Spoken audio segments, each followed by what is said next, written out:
All right, today I've got an update on the SPY. I'm going to give you guys some commentary on which direction I think the markets are going to be possibly going, and you're going to get a range.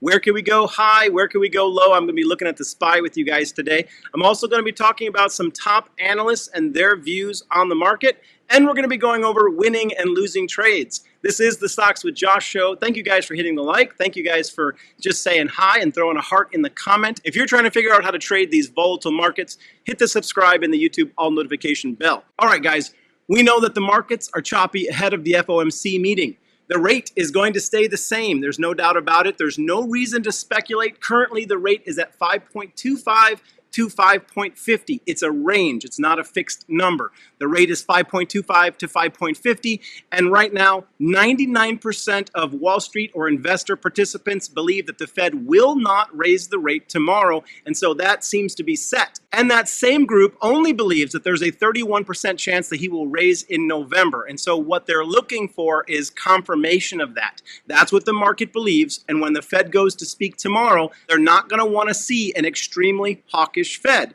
If he comes in reiterating things that he's seen in the past, and if he says the word that he's going to be patient, that's going to be bullish for the markets and we could go higher. But we've gotten a lot of data and we're continuing to get data. What we saw is that inflation did come somewhat in line with expectations, but the PPI, Producer Price Index, gained more than expected. We saw that core PPI matched estimates, and core CPI, it's what rose month over month and is what's giving the market some concern. We have the UAW, United Auto Workers strike going on, and there's no doubt in my mind that this is going to continue to put pressure on the labor markets. So what we're looking at is if these guys win, we're going to see a tighter labor market. We're going to see with higher wages because they're a big organization. We're going to see that impact these numbers. But this is what the Fed is wanting to loosen up. And so the Fed is also concerned about that UAW strike. And if they win, which I think they have to win, they have to have some resolution, the Fed's going to see yet again that the labor market is remaining tight, which means that he should be more hawkish moving forward. You guys know that I keep an eye on what Mark Minervini says. He's a guy that I follow. You can follow him on Twitter yourself. And he recently gave an overview of this week with these thoughts. He said, go into this week with cautious exposure and light position size. Those are the same things that I told you in my last couple of videos. He said that he's noticed that rips up have been met with distribution, and so yet again, don't delay on taking profits on a powerful move up. Don't hold them very long, expecting that the market's going to continue to trend up because we're still in September, and even October could be difficult ahead. One of the other things that he pointed out recently is that 33% of the NASDAQ stocks are currently above the 50 and the 200-day moving average, which is not a very big number. You'd want to see greater than 50% to be more bullish in these markets. So the majority of stocks are currently trading beneath their 50 and beneath their 200-day moving average, which is all basically bear territory. And we're sitting at the top of the range. And I'm going to talk about that range with you guys when I cover SPY here in just a minute. But I wanted to do a quick update on ARM. I talked about it last Friday, and I wanted to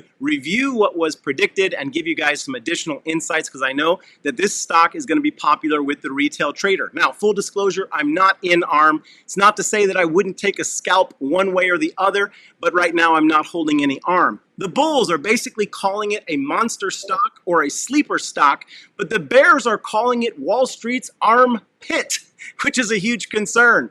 And they specifically point to the fact that it's got a higher forward PE than the king of chip makers, NVIDIA, which many believe is currently overpriced. We had Bernstein came out and weighted them underperform and gave it a price target of around $46. And they simply gave the explanation as it's too soon to declare ARM an AI winner. Now, you might say, Josh, are you extremely bearish on ARM? I would tell you that I'm extremely cautious on ARM. Just like Mark Minervini said, if you're going to trade ARM, you want to wait until it gives you some semblance of a confirmation move that it's going higher. Now, when I last covered this, I told you guys that the point of control was $62.88 on the hourly chart. And I said that if we break beneath $62.88, it's definitely going lower. And that's exactly what it did. So I wanted to bring this back to your attention so you can see the importance of creating these support and resistance lines. Now, it broke that 62.88. It came back 11% or roughly $7, and it's come back to a support level. What support level did it come back to? It came back to its opening price, and this is going to be the same thing. If it holds support and we get a nice hourly green candle, then we need a second green candle. That would be the first candle to make a new high. That's something I'm going to be covering in a future video. I'm going to be breaking that down, what exactly that means. Then that would be giving us a confirmation that the recent support that it came back to, its opening price of $56.21, would be a good entry. And if it were to move up, it could move all the way back up to $60. And I'm going over this so that you guys can learn from seeing the value of using technicals, even on a startup stock like this. But let me warn you that if it breaks beneath $56.21, then it's got a nice path all the way back down to $50 before I would think that it could possibly bounce again to any degree. But I'm not telling you that it would bounce there. I'm just telling you that it would be at least a dead cat bounce at $50. Remember what Bernstein says, they're calling it out to $45. All right, let's just jump into the heat map of the S&P 500 to see what's been working today and what has not been working. You guys can see that it's largely a gray day with very little speckles of green and red in there. We see that the two green ones that are standing out have been Apple and Google, which are both currently up, and I'm going to briefly touch on those today. We see that Tesla and Amazon have been down today, and I'm going to briefly touch on one of those. All right, I wanted to start off with some news stories on Apple and why it's been doing so well since Friday after it had a nice little reversal off of 174. It's moved up quite nicely. Is this trend going to continue? Well, Morgan Stanley said that the pre-order of the iPhone 15, these are their exact words, was better than feared, so it wasn't as bad as they thought it would be. Remember though, if 174 holds, I told you guys that this was going to be bullish for the entire market, which the nice little run-up on Apple has been looking pretty good for the market. It gives me more optimism about the months ahead, but we're not out of trouble just yet. If we go back to 174 and we close beneath it, that would be, in my mind, a good place for me to enter into some puts, because I believe that we would have a surefire path down to at least $170, where we would test that range, and if that range didn't hold, then I think that it ultimately would go down to 168. And I think that if it went down to 168, that would be giving us an indicator that we're actually in a full-blown distribution phase, which would then be followed by a harder decline phase in the coming months. And so you guys, I've told you before, I'm watching Apple very carefully on how it holds above this 174 range, because in my mind, it's going to tell me so much about what to expect for the markets for the rest of this year. All right, let's get into some Google news stories. Some very interesting stuff right there. A news story came out, Alphabet has better AI products than anything else on the market. This analyst went on to say that Google is the true sleeper stock. They're the big tech stock that's being underestimated because they've not been given enough credit for their AI capabilities. And I did a little bit more digging because recently I've been learning about their supercomputer that they built back in 2020. I want to give you guys a review of this old news story. Back in 2020, Google built a quantum computer that had such a significant capability that at that time it was compared to the first flight of the Wright brothers as a step forward for mankind. And so a lot of people don't realize that Google's been laying a very strong foundation, and they're going to be able to move faster with AI and bring it to everyday people sooner than a lot of other companies who might have had a better vision. They're the ones who are positioned the best to improve from AI, and they've been laying a foundation for quite a while. This supercomputer put in place back in 2020 can do things that some are saying no other computer in the world can do. And then we had a news story that came out today. Google owner Alphabet says its chips can beat NVIDIA's. What this means for AI. Alphabet said that its chips for training AI systems can be faster and more power efficient than its rival NVIDIA chip. And so, in conclusion, guys, Google is perhaps, like I said, the true sleeper in the stock market, the cheapest of the mega cap names, and it's up today, which does give us a good signal. And remember, when I did a review of all of the Magnificent Seven big tech companies, one of the factors was which stock came back the least. That was Google stock. And here on a day when stocks are struggling, Google's up. But let's go into the charts for a brief minute and kind of take a refresher of support and resistance. Is it time to just get bullish and load up on Google? Well, be careful about that because, like I said, we're in troubling waters. Caution on your buys. So resistance is at $140.20. If we were to get a strong move up above that, then it means that Google could go all the way to $148. But at the moment, I would expect Google to treat 140.20 as strong resistance, and it's going to have to hit it, come back a little bit, hit it again, come back a little bit, maybe hit it again to ultimately break through. So give this some time. I will point out today that the up move is actually up on 34% less volume. And so there's not confluence on price and momentum. We have upward price, downward momentum, and so that's another cautionary tale that we might just push up against that resistance, fail, and move back to support. So that brings us to the point, where is support for Google? Where would be a great place to get back in?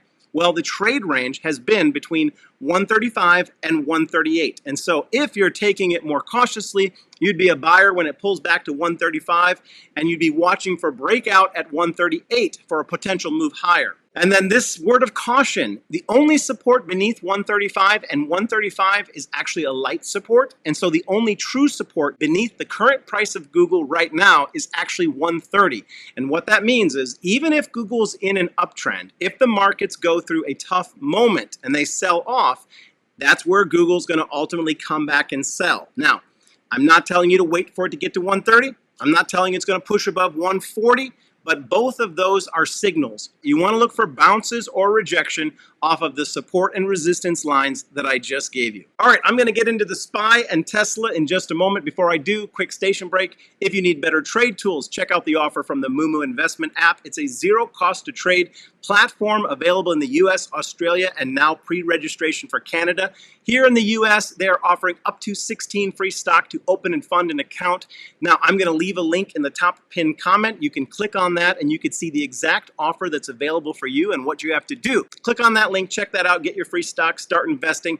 And on that app, I host a chat group called Stock Josh Fam. Get going with Moomoo and then come find that chat group. And I also wanted to talk to you about the Discord today. The Discord is a Patreon that I started with the Stock Squad. That's Stock Mo, Keenan Grace, and Stock Up with Larry Jones. Now, this is growing and developing, and every day it's getting better and better. I'm excited about the plans that we have. I'm going to begin to set some schedules and communicate with you guys what I'm going to do, when I'm going to do it. For now, I'm going to be in there making some calls, providing some updates to the charts that I give you guys. Click on the link for the Patreon and come join us over there to get even more involved. All right, let's talk about what's going on with the SPY. The SPY measures the S&P 500, and I've told you guys in the past, after we hit the top of the wedge that I drew, this is basic support and resistance, we're in an ascending wedge that ultimately will break to the downside because that's what ascending wedges do, but this can continue to take us all the way back up to all-time highs if we don't break beneath the bottom support line. And so that's what I'm watching. Now, at the beginning of this pullback that began in August, I told you guys that this could come back a full 9% to come back and touch the bottom of this support. But it didn't do that. It only pulled back 5.4%. So it's 10%, under 10% is a correction. We've barely had a correction at this point. Markets are definitely not crashing, and so it's not time to become overly bearish on these markets. There's going to come a point in time that if these were to break down, for example, if it were to break beneath the bottom support line that I gave you, it would then backtest that support line. You'd want to look for rejection, and then you'd want to see an increase in volume selling. That would tell us that this upward move is over for now, but we're nowhere near that right now. So let me just give you guys an update of what we're looking at. We've only barely pulled back 3% from the local high, and in my mind, if we were to have significant selling days, the bottom of the wedge that it could possibly hit over the course of time would be around 426 to 432, which right now I'm leaning towards it potentially only hitting the 432 range on the SPY.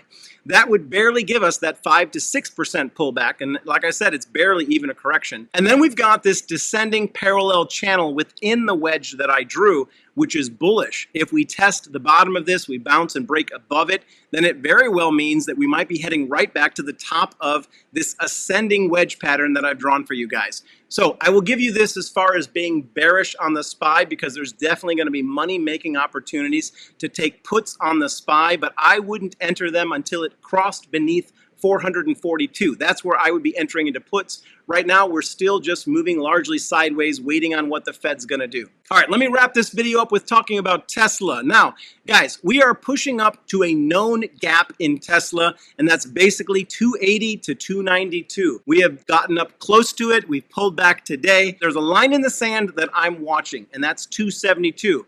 Adding puts beneath 272 has worked for me. Adding calls above 272 has worked for me. I'm watching carefully to see if we get close up to that 280, because this is the type of situation where it would open up the following day at 292, which would be a massive win. This is a high stakes, high risk play to be watching that as it moves back up to 280. But we may not be moving back up to 280. Today we came off and we bounced off of 264. 264 was support, perfect place for calls. But if we were to come back and re-hit 264, and if we were to break through 264, then the support beneath that is 261. And so what I'm going to be calling right now is the trade range is 261 to 277, and knowing that 272 has been working as a point of entry for bullish or bearish moves. If we come back beneath 272, then I think we're just going to go right back to 264 and test that range again. Let me know if those technicals were helpful with you guys. Tesla's doing a lot of things. There's a lot of people that got way too bearish on Tesla.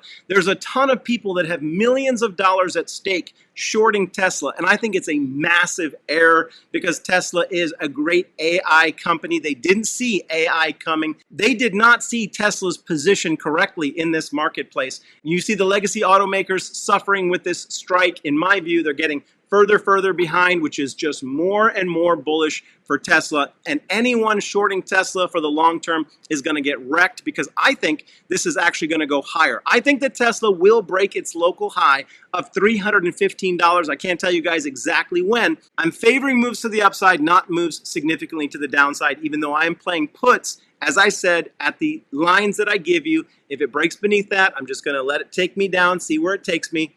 My supports, 264, 261. Those are the places where I'm going to turn around, get back into calls. All right, that wraps us up for today. I hope this was helpful to you guys. Again, thank you for hitting the like button, hit the subscribe, and hit that YouTube all notification bell to continue to get these updates on popular stocks. Thanks again for joining me. You'll see me in the chats. Peace and blessings. Take care.